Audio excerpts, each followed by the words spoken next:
তেহরানের লৌহ কপাটে অদৃশ্য হানা। হিজাব ক্যামেরার ফাঁদে যেভাবে প্রাণ হারালেন আয়াতুল্লাহ খামেনি। তেহরানের পাস্তর স্ট্রিট ইরানের ক্ষমতার মূল স্নায়ুকেন্দ্র, যে রাস্তার প্রতিটি ইঞ্চিতে ছড়িয়ে আছে গোয়েন্দাদের সতর্ক দৃষ্টি, যার আকাশপথ নিশ্ছিদ্র নিরাপত্তার চাদরে ঢাকা। সেই দুর্ভেদ্য প্রাচীর ভেদ করে কিভাবে ঘটল শতাব্দীর সবচেয়ে নিখুঁত এবং ভয়ঙ্কর গুপ্ত হত্যা? 2020 সালে কুদস ফোর্সের প্রধান কাশেম সোলেইমানি, 2024 সালে হামাস নেতা ইসমাইল হানিয়া এবং এরপর হিজাবুল্লাহ প্রধান হাসান নাসরুল্লাহ একের পর এক শীর্ষ নেতাকে অত্যাধুনিক বিমান ও ড্রোন হামলায় নিশ্চিহ্ন করেছে ইসরায়েল। ইরানের ভেতরে যে মোসাদের অসংখ্য গুপ্তচর জালের মতো ছড়িয়ে আছে তা আজ আর কারো অজানা নয়। এত সব দৃষ্টান্ত চোখের সামনে থাকার পরও খোদ রাজধানী তেহরানের সুরক্ষিত কম্পাউন্ডে 40 জন শীর্ষ নেতাকে সাথে নিয়ে কিভাবে মৃত্যুর মুখে ঢলে পড়লেন ইরানের সর্বোচ্চ নেতা আয়াতুল্লাহ আল খামেনি? মোসাদ এবং সিআইএর হাতে এমন কি জাদুর কাঠি ছিল যার মাধ্যমে বিন্দুমাত্র ভুল না করে তারা খামেনির গোপন বৈঠকের স্থান নিখুঁতভাবে শনাক্ত করল? আজ আমরা ব্যবচ্ছেদ করব সেই অবিশ্বাস্য প্রযুক্তি এবং গাণিতিক মৃত্যু ফাঁদের, যা আধুনিক যুদ্ধবিদ্যার ইতিহাস চিরতরে বদলে দিয়েছে। যুক্তরাজ্য ভিত্তিক প্রভাবশালী গণমাধ্যম ফিনান্সিয়াল টাইমসের এক বিস্ফোরক প্রতিবেদন বিশ্বজুড়ে গোয়েন্দা সংস্থাগুলোর ঘুম হারাম করে দিয়েছে। প্রতিবেদনটি উন্মোচন করেছে এক অদ্ভুত এবং চরম আইরনিক সত্য। তেহরানের ব্যস্ত সড়কগুলোতে যে হাজার হাজার ট্রাফিক ক্যামেরা বসানো ছিল তার মূল উদ্দেশ্য কি ছিল? উদ্দেশ্য ছিল ইরানের নারীরা ঠিকমতো হিজাব পরছেন কিনা তার উপর কড়া নজরদারি চালানো। কিন্তু ভাগ্যের কি নির্মম পরিহাস, নারীদের নজরদারির জন্য তৈরি করা এই রাষ্ট্রীয় যন্ত্রগুলোই শেষ পর্যন্ত হয়ে উঠল মৃত্যুর অদৃশ্য পরোয়ানা।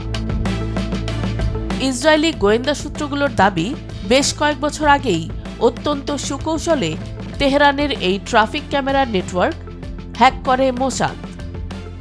বছরের পর বছর ধরে এই ক্যামেরাগুলোর লাইভ ফিড বা সরাসরি সম্প্রচার হ্যাক করে ইসরায়েলি সার্ভারে নেওয়া হয়েছে। আর এই লাইভ ফিড বিশ্লেষণ করেই তারা নিখুঁতভাবে বের করে এনেছে রাজধানী তেহরানের ভেতরে ইরানের শীর্ষ নেতাদের চলাচলের রুটিন, গাড়ির কনভয়ের ধরন এবং তাদের গতিবিধি। তবে শুধু ট্রাফিক ক্যামেরার ফুটেজ দিয়েই এমন একটি হাই প্রোফাইল হত্যাযজ্ঞ চালানো সম্ভব নয়। এর পেছনে কাজ করেছে ইসরায়েলের তৈরি কৃত্রিম বুদ্ধিমত্তা নির্ভর এক ভয়ঙ্কর সিস্টেম, যার নাম টার্গেট প্রোডাকশন মেশিন। ইসরায়েলি সামরিক রিজার্ভের ব্রিগেডিয়ার জেনারেল ইতাই সাপিরার মতে, ইসরায়েলি গোয়েন্দা সংস্কৃতিতে যখন কাউকে হত্যার চূড়ান্ত সিদ্ধান্ত নেওয়া হয় তখন তার চারপাশের কোটি কোটি তথ্য সংগ্রহ করা হয়। সোশ্যাল নেটওয়ার্ক অ্যানালাইসিস নামের এক জটিল গাণিতিক পদ্ধতির মাধ্যমে মোসাদ এই পুরো অপারেশনটি সাজিয়েছিল। এটি ছিল একটি মাল্টি লেয়ার্ড বা বহু স্তর বিশিষ্ট ইন্টেলিজেন্স অপারেশন। প্রথম স্তরে ছিল ভিজুয়াল ইন্টেলিজেন্স বা হ্যাক করা ট্রাফিক ক্যামেরার ছবি। দ্বিতীয় স্তরে হিউম্যান ইন্টেলিজেন্স, অর্থাৎ তেহরানের রাস্তায় মোসাদের নিয়োগকৃত গুপ্তচরদের পাঠানো গোপন তথ্য। আর তৃতীয় স্তরে ছিল সিগন্যাল ইন্টেলিজেন্স, অর্থাৎ মোবাইল ফোন বা রেডিও তরঙ্গের ডিজিটাল বিশ্লেষণ। এই বিশাল এবং এলোমেলো ডেটাবেসগুলো শক্তিশালী সুপার কম্পিউটার এবং এআই অ্যালগোরিদমের মাধ্যমে এক সুতোয় গাঁথা হয়। প্রযুক্তিবিদ, ডেটা সায়েন্টিস্ট এবং প্রকৌশলীদের একটি এলিট টিম এই তথ্যগুলো যাচাই বাছাই করে খামেনির সুনির্দিষ্ট অবস্থান শনাক্ত করে। প্রযুক্তি তো ছিল, কিন্তু এই হত্যাযজ্ঞের পেছনে সবচেয়ে বড় ভূমিকা রেখেছে একটি নিরেট রাজনৈতিক এবং মনস্তাত্ত্বিক সিদ্ধান্ত। সাধারণত ইসরায়েল ইরানের ভূখণ্ডে রাতের আধারে হামলা চালাতে পছন্দ করে, কিন্তু 28 ফেব্রুয়ারির সেই সকালটি ছিল অন্যরকম। সিআইএ এবং ইসরায়েলি গোয়েন্দারা যখন নিশ্চিত তথ্য পেলেন যে খামেনি পাস্তর স্ট্রিটের কাছে তার অফিসে 40 জন শীর্ষ নেতাকে নিয়ে একটি অত্যন্ত গোপন বৈঠক করতে যাচ্ছেন, তখন এই সুযোগটি আর হাতছাড়া করতে চায়নি তেল আবিব।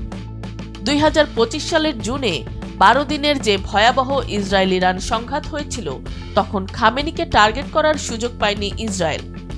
ইসরায়েলের প্রতিরক্ষা মন্ত্রী ইসরায়েল কাটজ নিজেই স্বীকার করেছেন, সেই সময় খামেনি মাটির গভীরের সুরক্ষিত এবং বাংকারে আশ্রয় নিয়েছিলেন এবং সমস্ত যোগাযোগ সম্পূর্ণ বিচ্ছিন্ন রেখেছিলেন।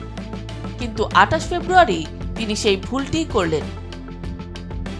ফিনান্সিয়াল টাইমসের এক সূত্র জানায়, খামেনির অন্তত 2টি সুরক্ষিত ভূগর্ভস্থ ব্যাংকার ছিল, কিন্তু তার দীর্ঘদিনের মিত্র হিজবুল্লাহ নেতা হাসান নাসরুল্লাহ, যিনি বছরের পর বছর বাংকারে লুকিয়ে থেকেও ইসরায়েলের 80টি বাংকার বাস্টার বোমার হাত থেকে বাঁচতে পারেনি, সম্ভবত সেই ভয়াবহ পরিণতি খামেনিকে মানসিকভাবে প্রভাবিত করেছিল।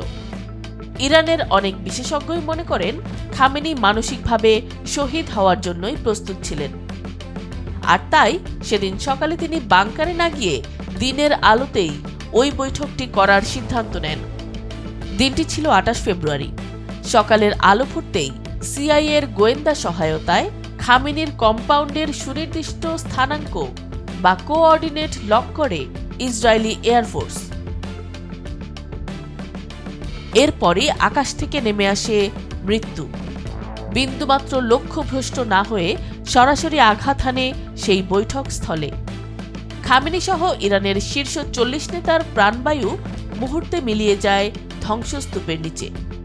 হামলার কয়েক ঘন্টার মধ্যেই ইসরায়েল তাদের সাফল্যের ব্যাপারে নিশ্চিত ছিল, কিন্তু পুরো বিশ্ব স্তব্ধ হয়ে যায় 1 মার্চ ভোরে, যখন ইরানের রাষ্ট্রীয় সম্প্রচার মাধ্যম আনুষ্ঠানিকভাবে ঘোষণা করে তাদের সর্বোচ্চ নেতা আয়াতুল্লাহ আলী খামেনি শহীদ হয়েছেন।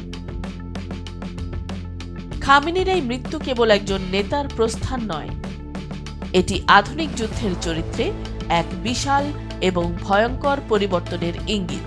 ট্রাফিক ক্যামেরা আর স্যাটেলাইটের ছবিকে কৃত্রিম বুদ্ধিমত্তার সাথে মিলিয়ে কিভাবে রাষ্ট্রীয় নিরাপত্তাকে ধূলিসাৎ করা যায়, এটি তার সবচেয়ে বড় প্রমাণ। ভবিষ্যতের যুদ্ধ আর শুধু ময়দানে হবে না, যুদ্ধ হবে ডেটা অ্যালগোরিদম আর মাইক্রোচিপের ভেতরে। প্রযুক্তি নির্ভর এই অন্ধকারের যুদ্ধে আগামী দিনে বিশ্ব রাজনীতির মানচিত্র কিভাবে বদলে যাবে, আর মধ্যপ্রাচ্যের এই শূন্যস্থান কে পূরণ করবে? আন্তর্জাতিক ভূ রাজনীতির প্রতিটি চাঞ্চল্যকর খবর এবং নিখুঁত সমীকরণের এক্সক্লুসিভ বিশ্লেষণ পেতে চোখ রাখুন আমাদের চ্যানেলে। এতক্ষণ দেখছিলেন ইকো অফ বাংলাদেশ। প্রতিদিনের এমন নিউজ আপডেট পেতে সাবস্ক্রাইব করুন আমাদের চ্যানেল, সেই সাথে অন করে রাখুন বেল আইকন।